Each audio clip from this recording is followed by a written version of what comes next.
Hello and welcome to the Open Systems Media webcast titled Driving Cybersecurity and Trusted Computing in Defense Systems. My name is John McHale, Group Editorial Director with Military Embedded Systems and moderator for today's event. Our panel speakers today are Michael Mellberg, Vice President of Marketing at Star Lab, a Wind River company, and Jason Oberg, Co-founder and CTO of Tortuga Logic. Today's webcast is sponsored by Star Lab, a Wind River company, and Tortuga Logic. Now, before we begin, I have some housekeeping items. This and all Open Systems Media webcasts are copyrighted and may not be recorded or used in any way without the express written consent of Open Systems Media. The webcast today will consume about 45 minutes, leaving the remaining time for the question and answer session. Now, regarding your viewing console, it has some important new features I want to run you through. The console consists of a set of windows that you can close, open, move, resize, and maximize your personal preference. On entry, you'll see a picture of our presenter in the presenter window, their biography in the speaker bio window, and the presentation slides in the slides window, and a Q&A window that will enable you to ask questions during the event. There are also a set of 7 icons across the bottom of your screen. Clicking on the icon on the far left will reset your viewing area to the default configuration. The rest of the icons will open or close their corresponding window. You can hover your mouse over each icon to show which window it controls. The handout icon third from the right opens the handout window, which has the presenter slides in a PDF format that will allow you to follow along with or download for future reference. The Q&A window will enable you to participate in today's event. You simply type a question into the Ask a Question text box and hit Submit. If you have a question intended for a specific speaker, please note so at the beginning of your question. Otherwise, we'll hand out the questions equally to each of our speakers. If you have a question pertaining to the webcast operation itself, one of our technicians will get back to you during the webcast. We encourage you to ask questions throughout the event while the question is still fresh in your mind, and then we'll address as many questions as we can during the closing Q&A session. And please note that as much as we'd like to, we may not get to all of your questions today. In that case, someone may get back to you after the webcast with more information. This webcast will be archived online at the URL shown on your screen and be available within 24 to 48 hours. Once up, it'll be available for 1 year. Now let's get this started. I'm pleased to turn over to our first speaker, Jason Oberg. Jason? Great. Thanks, John. Appreciate the intro, and thank you all for joining this morning for some and this afternoon for others. It's great to be here. Let me go ahead and just jump right in here. John already gave a brief intro about me, but just to reiterate, I'm Jason Oberg. I'm one of the founders and CTO of Tortuga Logic. I'm going to talk a bit today about building a comprehensive hardware security program, specifically targeting ASIC, FPGA, and SoC designs, and how you can actually build a secure program around those devices.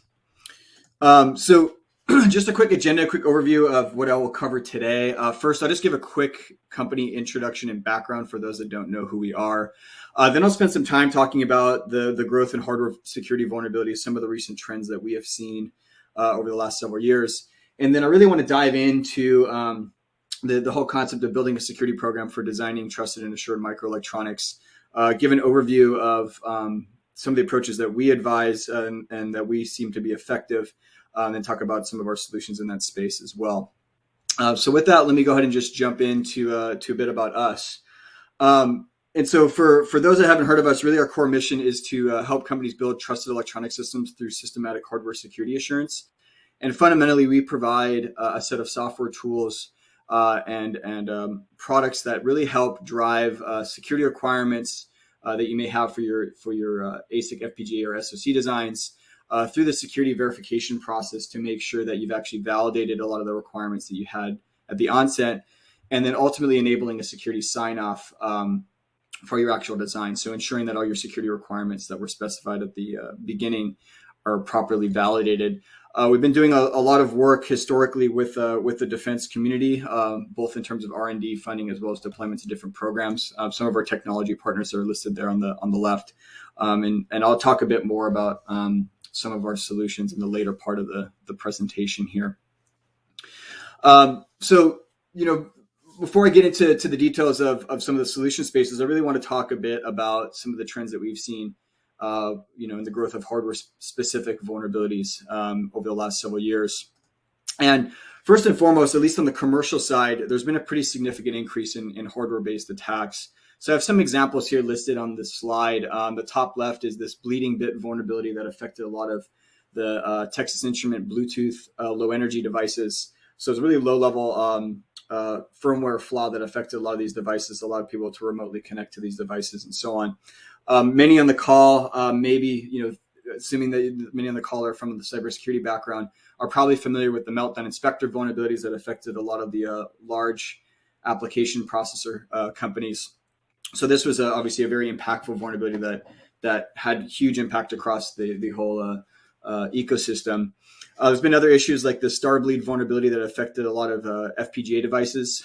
This allowed some of the bitstream encryption key material to be exposed. There's been issues, for example, here with this Qualcomm Snapdragon chipsets related to low-level firmware flaws.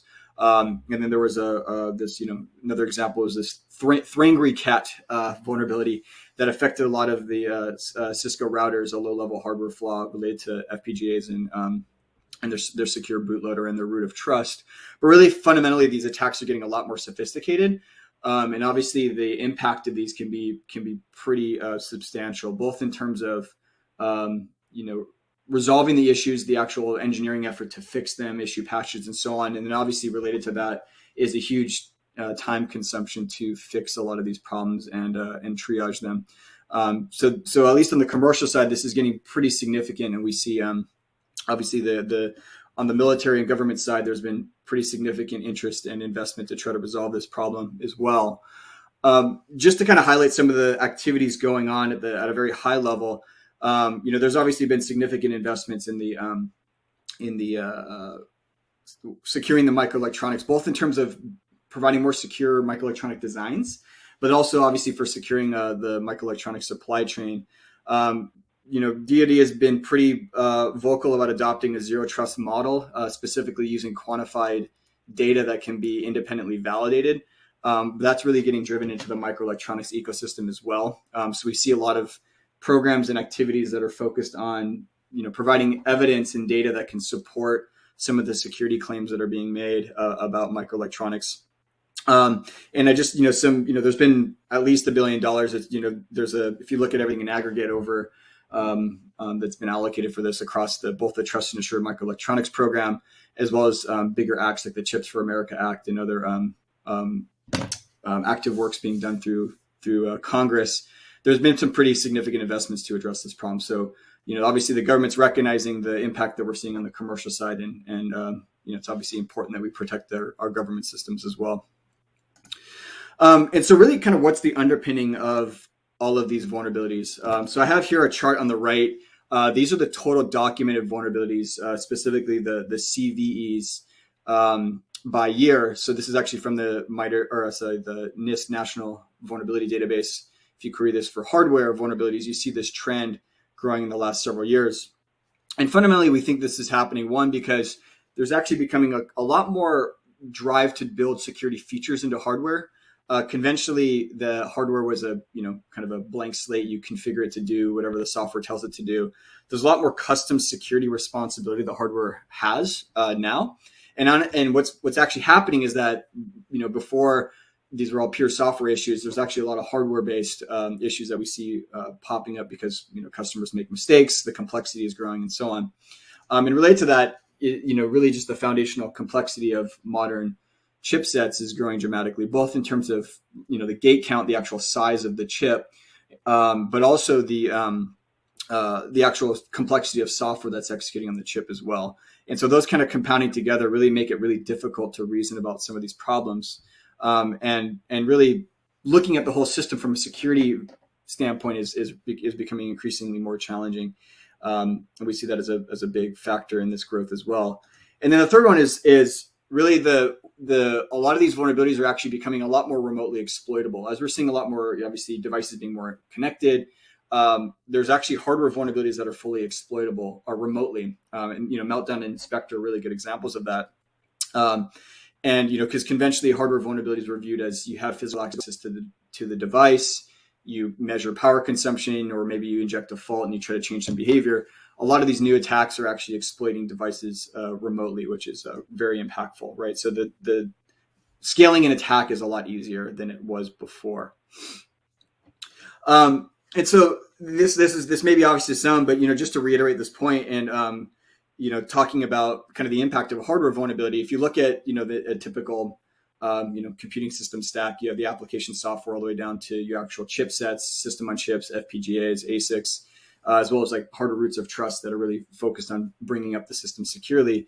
If you have a hardware flaw that really replicates up the whole system, so you can actually compromise the whole system, and it's really important that those low-level issues are addressed. And that's really kind of where our focus is on the low-level firmware, boot ROM, as well as the actual hardware designs as well.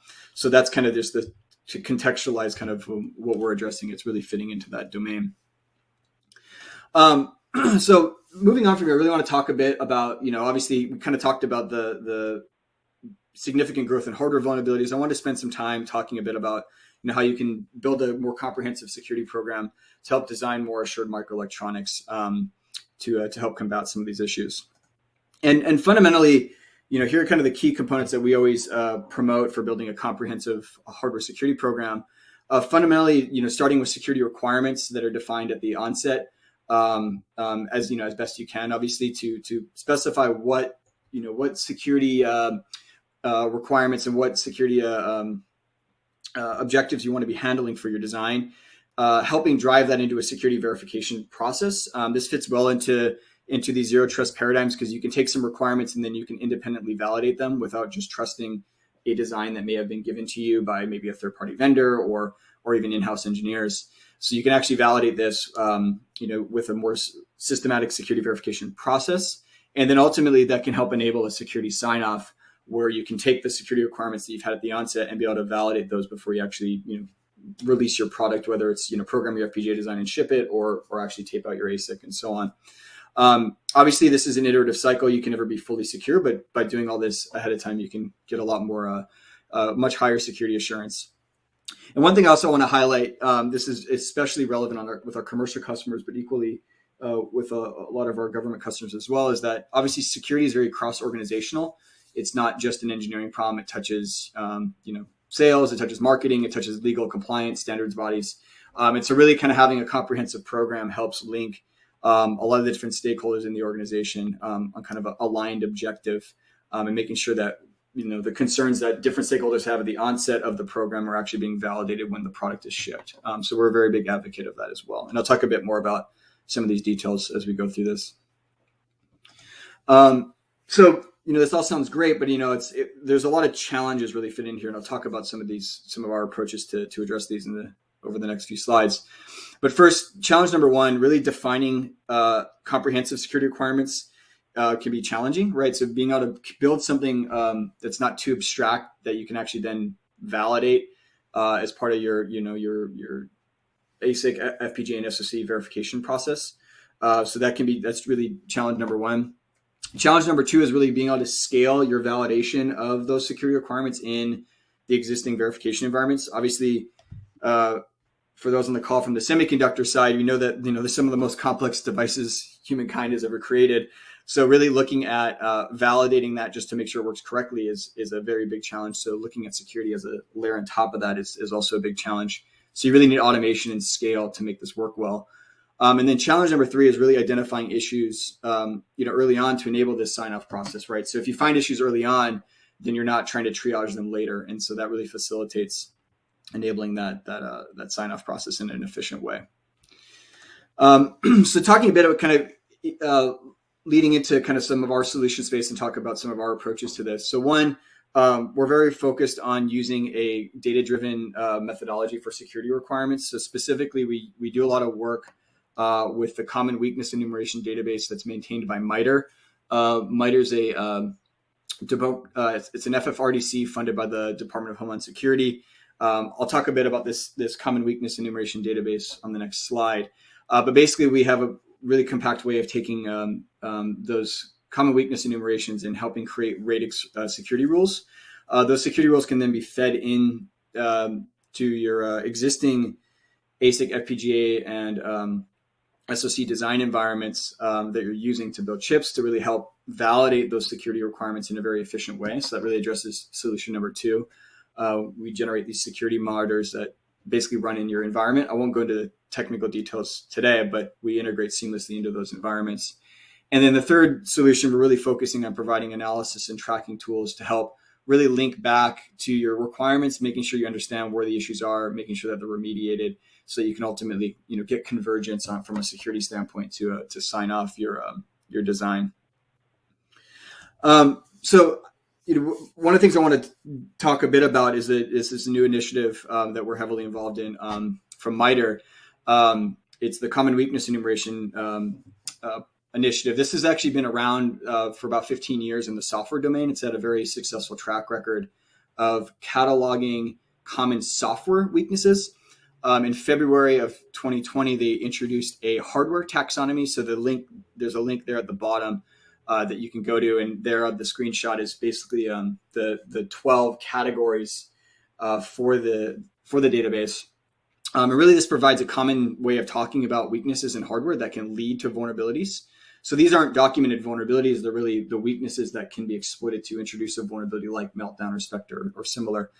And so we're very focused on helping provide as part of the security requirements process, providing a way of mapping that into something that can be verified.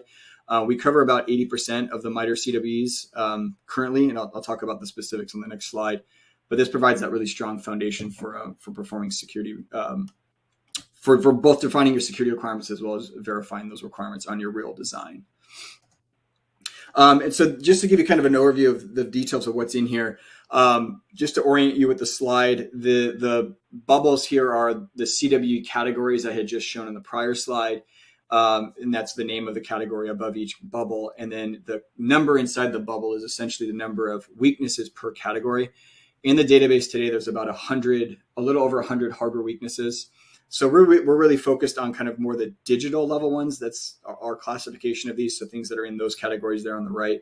Some of the things on the physical side, power side channels, fault injection, these things, which are obviously extremely important for building secure microelectronics. We're very focused on that as part of our roadmap. So there's solutions that we have in that space that we're pursuing as well. And as I mentioned, we cover about 80% of the database, and that kind of pictorially shows you the scope of which we cover. So kind of moving on from the first solution space and the first challenge, really talking about security requirements, really the next core piece is being able to validate those requirements on your actual design. And so we're really looking at making this very systematic, really looking at security verification across the evolution of a modern FPGA, ASIC, or SoC design. First, what obviously often happens is that at a block level, maybe it's an IP block or root of trust, there's some validation. We want to leverage that same environment, really provide security assurance at a block level, use that security assurance at a block level to help make sure that at a subsystem level of your chip, you're actually be able to validate security in that, when you put it in that context, nothing's been broken. Furthermore, when you actually start loading a lot more of your software, looking at running, your secure boot process, configuring your low-level firmware, making sure some of the security requirements that you had, even at the IP level, aren't broken down once you get to the system level. And then really the CWEs are really helping with a lot of that sign-off process, really providing a lot more transparency about what weaknesses were covered, how thorough that coverage was. And this also can be very effective for communicating to external stakeholders about how effective your security program is and what your focus areas were throughout that process as well. And so just to give you a little bit more detail about how we integrate into the design environments, I kind of been talking about our software tools, Radix specifically, at a little bit higher level. So just to give you some context of how we fit in as part of that security verification flow. At the very top is a very high level view of your traditional hardware development lifecycle. You would take some hardware requirements, you would do block and subsystem design, you would do some stitching of the blocks, kind of how I showed on the prior slide, do some low level software testing, and then ultimately sign off that your design was working properly. We basically very much advocate and focus on building a hardware security development lifecycle across that. That starts with security requirement specification, as I talked about, block and subsystem verification, systems level security verification, and then eventually security sign off. And really Radix S and Radix M fit across that. So I talked a bit about CWEs and mapping your security requirements, leveraging CWEs to actually create Radix security rules. So that's the first step that feeds into Radix S for simulation and Radix M for emulation. And we work with any chip design, so any ASIC, SoC, FPGA design, any security rule, so confidentiality, integrity, availability, as well as the CWEs, as I talked about. And then we work with any design environment to enable this, from Synopsys, Cadence, or Mentor, both their simulation and emulation environments, to make it easy to integrate this into the design flows. So just to kind of summarize, wrap this up here, just to kind of give my general, advice and perspective on building a, more of a comprehensive hardware security program. The first is to be really systematic. I think the more process-oriented security is, the more effective it can be. So really defining your requirements up front with different stakeholders early, and then using that to help drive your security verification plan. And ultimately your sign-off helps dramatically with building a secure product. And it really well fits into a lot of the zero trust paradigms as well, because you can have data that can support your process throughout the design lifecycle. You want to make it easy. I mentioned earlier, right, that semiconductors obviously are extremely complicated. It's hard enough to just make them work. So making this really easily deploy, these solutions deploy into the existing environments for building chips is very important. Using consistent and meaningful metrics is very important. This is where I think CWE can help a lot. This also fits really well into a lot of the zero trust paradigms as well. So making sure that you have consistent metrics and data that can support some of the validation and claims that are being made. And then lastly, being able to speak the same language. This is obviously very important with different stakeholders in the organization from a security standpoint, making sure that everybody's aligned on the security requirements and how and what's being validated. CWs are very useful for that as well, because you can be very transparent about what's in scope and what is out of scope, and make sure everybody's aligned on that. So that's kind of our perspective. I think there's obviously a lot of problems to be solved in the hardware security space, but I'll hand it back to you, John, and to Mike to talk a bit more about the software domain as well. Thanks, Jason. Excellent presentation. And before I turn it over to Michael, I just want to remind the audience that when you have questions and they're fresh in your mind, send them in now. We will get to them during the closing Q&A session after our next speaker is done. Speaking of him, here he is, Michael Mellberg. Michael, take it away. All right. Thank you, John. And thank you, Jason. That was an awesome presentation. And I'm really glad we started on the hardware side of things, because so often, even though we're talking about software, we say that, you really can't have the strongest software security unless you have some hardware backing. And I'll talk about that more in a little bit of detail here as we dive into some of the cybersecurity aspects from a software perspective. So as John said, my name is Mike Mellberg. I'm with Wind River's Star Lab Technology Protection and Cybersecurity Group. I've been in the industry for about 20 years, just protecting aerospace and defense systems. I got my start doing software, anti-tamper and cybersecurity, and then I moved into some level of hardware security as well, which is where I got to know Jason a while back. I then moved to cryptography, and now I'm at Star Labs group within Wind River, doing the same thing, just protecting embedded systems, mainly defense systems out of the Washington, D.C. area. So if we back up for a bit, I really like the slide that Jason had about the threats to hardware. There's certainly a number of threats to the software side of things as well. And some of them are popularized by, mainstream media. Others are a little bit hidden behind the scenes. This one in particular was one of them. DriveARub was a command and control malware that did need an avenue for attack, but once it was installed on a system, boy, it could wreak havoc. You could gain full command and control over the network of a Linux-based system and just take over and own the device. So it's a particularly nasty malware that could be implemented on the heels of a malicious attack, one of them being Blindside or any number of other attacks.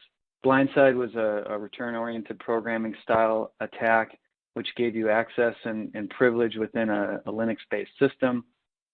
Of course, we've all heard now of SolarWinds, which was, probably the widest scale cybersecurity attack we've seen ever.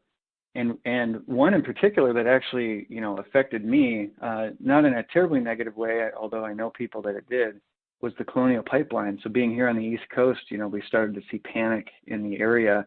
And for the first time ever, I saw multiple people walking on the highway around here with gas cans and cars on the side of the road just because they had run out. And whether that was due to panic or an actual shortage of gas is sort of beside the point. That cyber ransomware attack really wreaked havoc. And then JBS meat supplier hack after that, right? Attacking the food supply.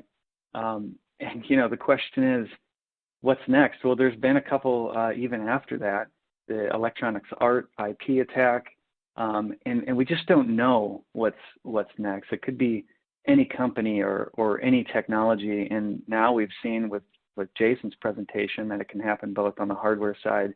Certainly we knew that it was happening on the software side as well. So the takeaway, from all of that, we think, is it's impossible to keep the attacker out, right?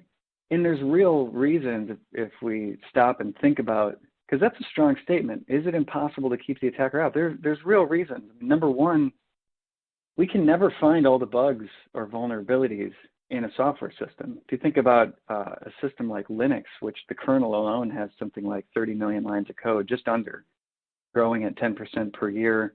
An enterprise distribution of Linux has over 100 million lines of code. Finding the bugs is an intractable problem, and therefore finding the vulnerabilities, all of the vulnerabilities at least, is the same. Attackers, number two, are always coming up with new tools and attacks, right? They're always inventing new ways to break into systems. And not just attackers, but developers. We're always developing new ways to debug systems and get to the bottom of problems that we've created in our code in order to solve those problems. And those debugging tools are very useful for an attacker to mount an attack on a system. And the imbalance of this all is that, well, we defenders have to protect against every attack, and we have to plug every vulnerability, and we have to remove every bug from our software, which seems to be an impossible task. The attacker, on the other hand, only has to find one bug or one vulnerability. They only have to have one tool that can exploit the system and gain access. So it's really, there's this terrible imbalance out there, which is leading to all of those attacks that we just went over. So what can we assume from all this? Or maybe I should say, what should we assume from all this? Well, I think we should not assume that we can keep the bad guy out. I think that that's a fallacy. I think that we can put perimeter defenses in place in order to make it as difficult for an attacker as possible to get into our systems, but we can't assume that they're never going to get in. And instead, we should assume that the attacker is already in the system because of all of the reasons we just mentioned. Eventually, right, the balance is in their favor, they're going to break through. So not all hope is lost, though. We can do something about that. We can adhere to some fundamental security properties that we've come up with over the past 20 years of working in the industry, which assumes that the attacker will eventually gain access, but still protects our critical applications and data against the types of attacks that we're seeing out there. And these are 10 properties, that we've come up with, and there are probably more. But we find that if you adhere to these properties, depending on the threat vectors to your system, depending on the requirements that you have to meet, that you're in really much better shape protecting against the types of attacks that we saw, and preventing the attacker from exfiltrating your data or exploiting your applications, even if they've already gained root administrative access to your system. So I'm not gonna cover these one by one right now. Instead, what I wanted to do is talk about how do we use those 10 properties in a software system, which is running, of course, on hardware, and how do we leverage that hardware to reduce the risks in the different operational states of our system. So we have to be cognizant of the fact that there are multiple operational states of our system. We have to understand that our system will be sitting at rest out there in the wild. And there are a couple of these properties that we can follow to secure our data at rest so that the attacker can't replace the applications that we're running on our system, that they can't exfiltrate the data, that they can't change the data or give themselves more privilege in the system. And a lot of times we do that securing our data at rest with encryption. It just makes sense. Strong encryption prevents an attacker from gaining access to the data. Even if they have the encrypted data, there's not, they really can't do anything with it, so long as we store our keys properly. And by properly, we usually mean storing our root keys in hardware. So if we can store our root keys in hardware, using some of the techniques Jason talked about and leveraging some of the security properties of a hardware-based system on which our software is running, we've got a pretty good shot at protecting the software, which is in an encrypted state while it's at rest, making sure that the attacker can't extract any of the secrets, and furthermore, setting ourselves up for the next stage of our system running, which is data through the boot process. So if we have our encrypted data sitting at rest and it's protected, we don't just want to decrypt it and let it run immediately after we power up our system. That leaves openings for many different types of boot kits and root kits that can take over and provide a malicious entry point into the system, or even completely replace our boot sequence with something of the attacker's desire. So we can leverage that encrypted data at rest on the system. We can check our environment using different techniques. We can make sure that, for example, we're not sitting on a lab bench somewhere, or we're not running on a system that we don't expect to be running on. Once we check and make sure that we've sort of measured our environment and guaranteed to the best extent possible that we're on the system that we deployed and that we expect to be running, then we can authenticate that encrypted software package to make sure that the software that we're about to decrypt and start executing on the processor is in fact the software that we deployed and not some attacker's malicious code. Once we've authenticated, then we can decrypt our hypervisor or our kernel or our bare metal applications or whatever it is that we're running. And if we follow that sequence, right, where we start from data at rest, where the attacker can't get access to the applications and data, they're forced to boot the machine up. And when they try to gain access to the machine in the boot sequence, or to the software and the applications and the data in the boot sequence, then they find they come against this measurement of the environment, this authentication, and then the decryption. And they're really forced at that point to get into the runtime or the operational environment and in order to extract the secrets and the data. So obviously now we've got to do some work to protect the operational state, and we can do that using some of those fundamental properties. One of them might be isolating our memory, our applications, and the data to particular containers or virtual machines or process address spaces. We can lock those in so that even if there is an attack, again, assuming that the attacker gains root access to the system, even if there's an attack in one area of the code, they're not able to pivot over and gain access to another area of the code. We can control the interfaces to hardware devices by preventing privilege escalation attacks or hardware escalation attacks where they're, again, gaining access to one piece of hardware and just pivoting over to another open piece of hardware. We can lock that down so that only the hardware that's necessary to run certain applications is accessible to that software, and otherwise the other pieces of hardware or the hardware components are locked out. And then we can use different operating system interfaces to restrict and prevent loading of untrusted code in order to sort of harden the operational environment and make it as difficult as possible for an attacker to extract the secrets. And then finally, right, as we're operating the system, we're going to put that data in motion. We're going to move it all throughout the system, and we might move it outside of the system as well. And whether we're moving it outside of the system or internally, we want to make sure that we adhere to those principles of secure communication, which means authenticated, encrypted communication paths, just to prevent, even internally, to prevent people from monitoring the bus lines and siphoning off our decrypted data or injecting different attacks into those streams in order to make the device exercise the device the way that they want to.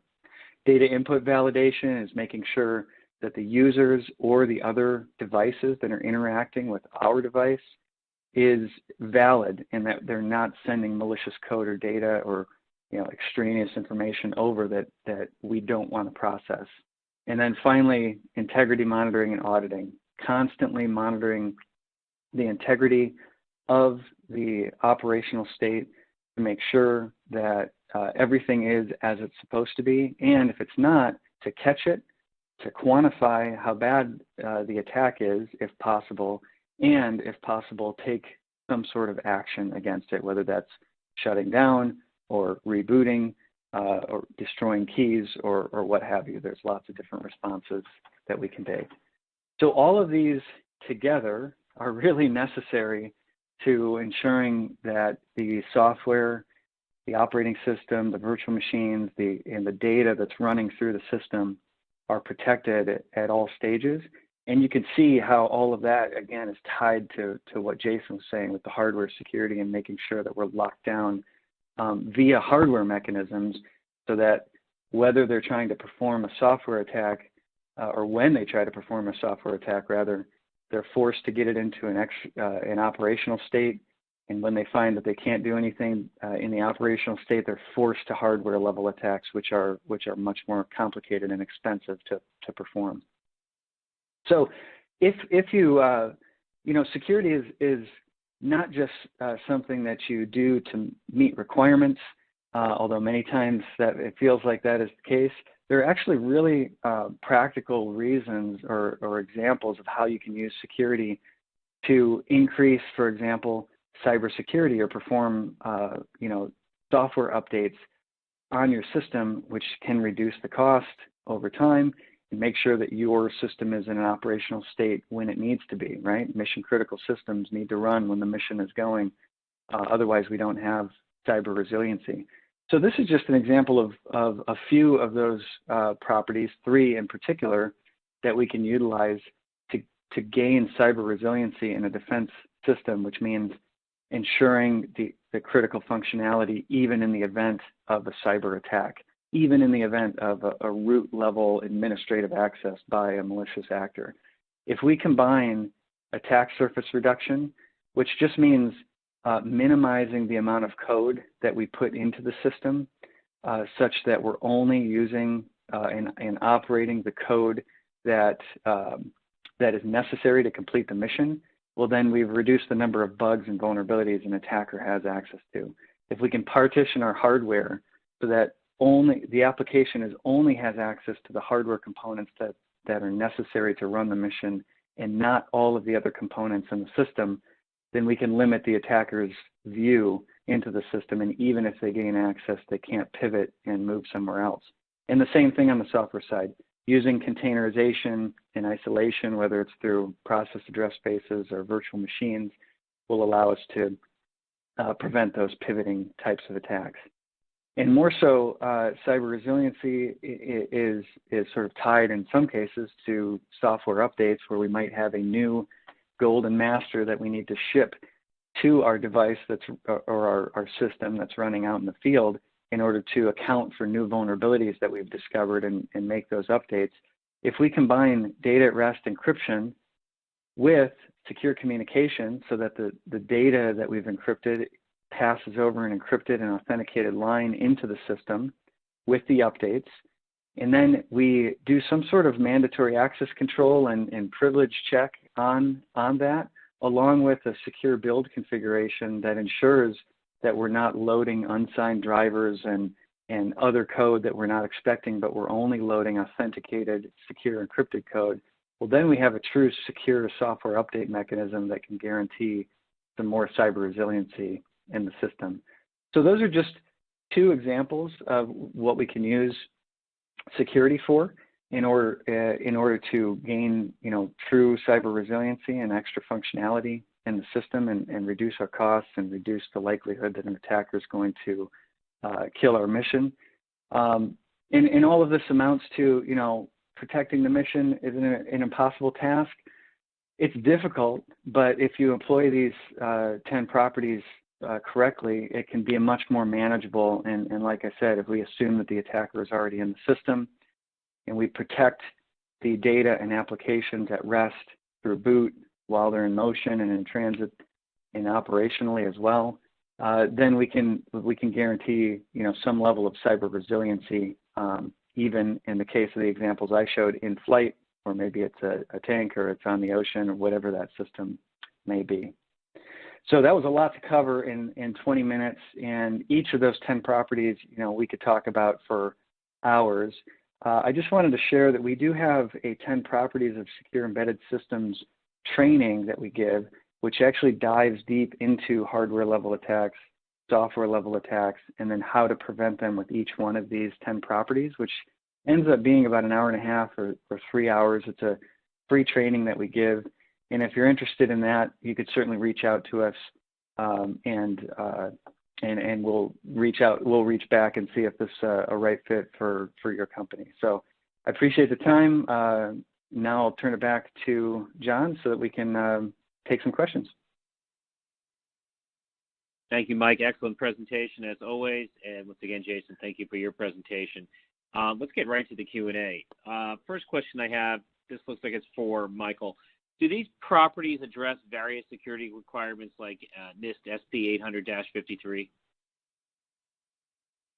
Yeah, they certainly do. So we picked the properties not to address specific requirements, but because they're fundamental, properties of a secure embedded system. And what we found is, by adhering to these fundamental properties, we often adhere to many different types of requirements, like NIST SP 800-53 being one of them, many other kinds of requirements as well, because those requirements are built on, secure fundamentals, of cybersecurity.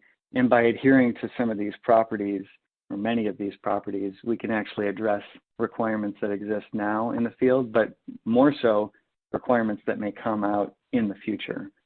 So we selected them to be sort of fundamental and not specifically to address those requirements, but because they are fundamental, they end up often addressing many cybersecurity requirements out there.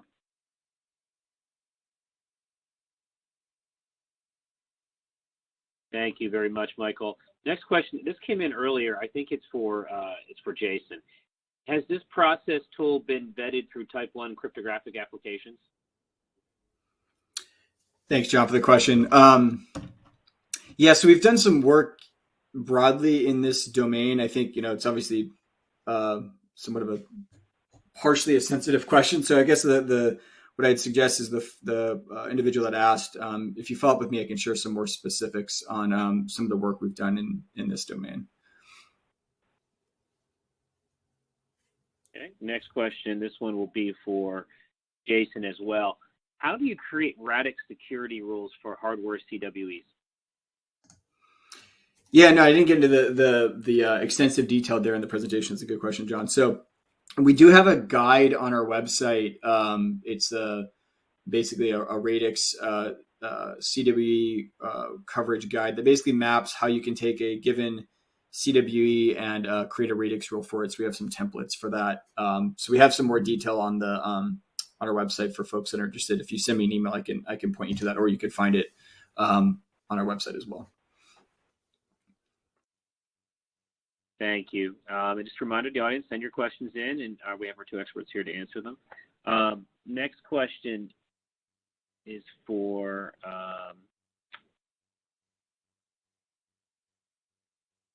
Wind River, for Michael. What kind of performance impact do these different security technologies have on the system? You kind of got into how they can improve performance toward the end of your presentation, but it's a good question. Yeah. Good question. So there's always a trade-off, right? Which is why that's a good question. And unfortunately, the answer is it depends. It depends on what level of encryption you're using, whether you have hardware acceleration, what types of driver signing and authentication and other things that you're putting in place. We've seen, I guess, to make it a more specific answer, we've seen with our tools, we have a tool called Titanium for Linux, which puts mandatory access control and data at rest and other operating system hardening onto an embedded Linux distribution, whether it's Wind River Linux or any other. And we've seen often far less than, than 1% or a small percentage of 1% performance hit if we implement everything correctly. So it's always a trade-off. You definitely want to make sure, security can't prevent you from operating your mission, right? The helicopter's got to fly, the tank's got to shoot. So what you do is you put the best in place that you can within those operational constraints. And we find really with modern hardware and software techniques and technologies that we can do it at far, far less than 1% in many cases. So hopefully that's not too vague and helpful. Thank you, Michael. This next question has not been assigned, but whoever would like to grab it. Is it a good idea to migrate microprocessors to FPGAs? Yeah, I can take that, John. It's a good question. I think that if you think about the notion of kind of zero trust and really providing your independent verification of components that you're using. Obviously, if you buy a third-party microprocessor, you really don't know what's in it. You have to obviously have trust from the vendor that you purchase this from, and they may be able to provide you some good evidence to support that they use secure design practices and so on. But obviously, if you have control of it, for example, if you actually put your own, whether you're using a soft core processor, maybe like from RISC-V or maybe provided from one of the FPGA vendors, and you actually design and put that on an FPGA fabric, you have full knowledge of what's going on, and that helps validate some of those guarantees. And so that's kind of the essentially the trade-off. It's really how much are you willing to trust a third party? If you've done business with this organization for a long time and you have really good understanding and vetted a lot of their details, and that's probably fine. But obviously, if you have more control of the system, both from the microprocessor up to the software that's running on it, you can get a lot higher levels of assurance in terms of its behavior. So it's sort of a bit of a trade-off. It's not black and white in some respects, but depending on your system, that can be a good option.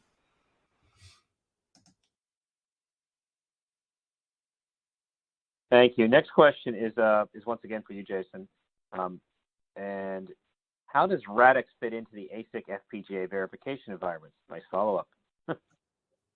Yeah, no, thanks, John. So I didn't cover the details. I had that one high-level slide, but basically what happens is we take as input your design, your FPGA ASIC or SoC design, and the security rules that I mentioned earlier. And then we basically generate additional set of design files, so Verilog essentially, that basically runs alongside your existing verification environments. We call it our security monitor. So it's very easy to just deploy this as part of your existing verification environment from Cadence, Synopsys, or Mentor. So you don't have to change the way that you're going about that process at all. Okay, thank you. And just a reminder, we still have time for some more questions. The question here, I'm going to give this one to Michael. How do initiatives because I know Wind River Star Labs play a lot of this, how do initiatives like Commercial Systems for Classified, also known as CSFC, help enable the cyber resiliency you talked about and why they are so important?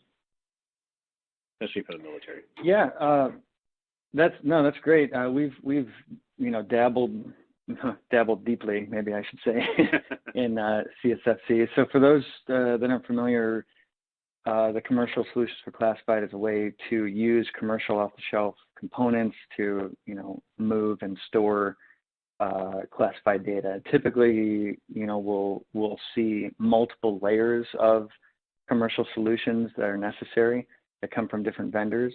And so, how does it enable cyber resiliency? Is that well, first it lets you use commercial off-the-shelf devices. Of course, they do have to be approved, but that approval process guarantees a certain level of say cryptography that's used and key management and what have you, which definitely helps with cyber resiliency, because all of those algorithms that are going to be approved of course have been used for years, decades, have been validated by many people in the community, and have been guaranteed on some level to be extremely strong. So by utilizing those and then layering up, multiple commercial solutions from different vendors, now you have even more cyber resiliency, because as those two operate together, an attack on one of those commercial systems isn't going to carry over, is extremely unlikely to carry over and be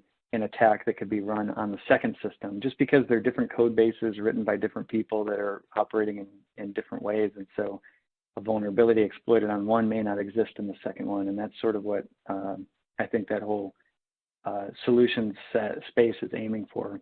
So it does help with the cyber resiliency in a couple of different ways like that. And just to follow up to that, I remember that the last CSFC conference before the pandemic, I was there moderating as well, and one of the NSA leaders asked a question of the audience, asking them for other organizations of the DoD that they can work with. And do you know if that's happened? I know you guys are involved with SPACE and TOSA to an extent. Are they trying to work together to add cyber into their different initiatives? I'm speaking of the Future Airborne Capability Environment for avionics APIs, and then also SOSA stands for Sensor Open Systems Architecture, and that's coming out soon. Go ahead. I'm sorry. Yeah. Yeah. No, that's great. We're actually very familiar with those two organizations. In fact, there's a FACE TIM technical interchange meeting coming up on September 14th, which Wind River will have a large presence there at. So I know to some extent that there is involvement there. I don't know the details to what extent they're involved, but that's certainly something I can ask. I know our CTO is deeply involved with those organizations and has been involved in the past with the CSFC organization. So I think we'll see them all there at that FACE TIM and others. Yeah, it should be a good event. I'm looking forward to it myself. and thanks for that breakdown of CSFC. Next question I have for the audience is actually, what is the next event? Well, I actually kind of answered that one. What is the next event that you guys are going to be at where we can see it? Kind of, Michael's told us where he's going to be. Is there any place, Jason, that Tortuga Logic will be that folks can maybe meet your folks as we start to go back out into the, well, I know with the Delta variant, but we are starting to hit more events. Yeah, I'm trying to think. I don't know. I'd have to check with our team on our next in-person event. I know there's a couple things coming up that we're participating in. The ARM Dev Summit, which I believe is virtual, but we'll be presenting there some details with ARM on some of our capabilities. And then we'll also be at there's a tutorial I'm giving at the Hardware-Oriented Security and Trust Conference host that's held in DC area. I think it's out in just out of DC in Virginia. I believe that is still planned to be held in person, and so we plan to be there. That's, like I said, I believe in December. So those are the two that initially come to mind. Okay. And that's another host acronym, because there's also an open architecture thing called Hardware Open Systems Technology. So military, everyone knows, is full of acronyms. So that brings us right to our time limit for today. I'm sorry I cannot get to all of your questions. Someone may get back to you after the webcast with more information. I want to thank Michael and Jason for speaking today, and Wind River and and Star Lab, a Wind River company, and Tortuga Logic for sponsoring today's event. Really outstanding presentation, gentlemen, both of you. Outstanding. And just a reminder, this is an Open Systems Media webcast or copyrighted. It may not be recorded or used in any way without the express written consent of Open Systems Media. Today's webcast will be archived online immediately and be available for 1 year. There will also be an MP3 version of the event available. Thank you all for attending. I look forward to seeing you on future Open Systems Media webcasts. Goodbye.